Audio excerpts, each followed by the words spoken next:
Timagata o tome. Yo, em condições normais de temperatura e pressão, mostrar alegria nunca devia ser a intenção. Mas tenho que esconder a dor, tenho que disfarçar. No rosto um sorriso, meu coração a chorar. Sou um puto sem valor, direito nem privacidade. Passo necessidade, cá nessa cidade. Pode ser que não vai se entender se eu te contar o que me faz sofrer. Uma pessoa para poder ser feliz precisa primeiramente ter um lar aconchegante. Mas eu nunca tive a oportunidade, nunca tive o amor de família, nem por caridade. Queria poder dizer que sou de uma família feliz, uma família unida do jeito como sempre quis. Mas infelizmente não acontece do jeito como quero, e sou obrigado a aceitar aquilo que eu não quero. A vida é assim, a vida é assim, mas vou lutar até ao fim. A vida é assim, mas vou lutar até ao fim.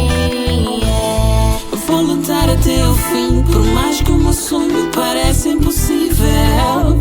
Eu vou lutar até o fim.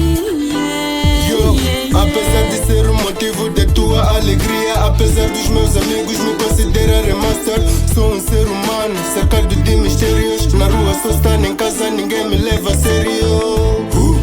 Não presto para nada, sou atrasado na vida, o que é meu é nada. Com baixa autoestima porque aqui ninguém estima nada daquilo que digo, muito menos o que faço.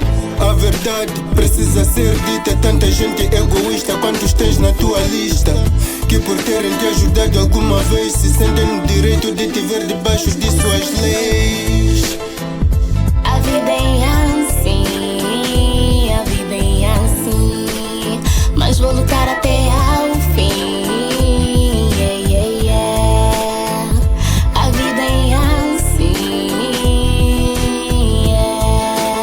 mas vou lutar até ao fim. Meu sorriso não alivia, mas pelo menos atenua. E quando saio à rua ou de noite vejo a lua, vejo o brilho das estrelas. Percebo que a vida é bela e ela é como novela, dividida em vários momentos, tem altos e tem baixos. Eu estou naquele momento em que me sinto cabisbaixo. Não tá nada bem, tô feito como refém do maldito sofrimento, mas no fim acaba bem. Sou protagonista, sujeito a sofrer, e quem me vê não sabe o que estou a fazer. Sou ridículo, alguns chamam-me louco. O que eles não sabem é que estou atrás de um sonho. Mas ok, não há problema, sou ridículo, aceito pois conheço o esquema. A vida dá voltas e nessas voltas sempre há volta para quem se revolta.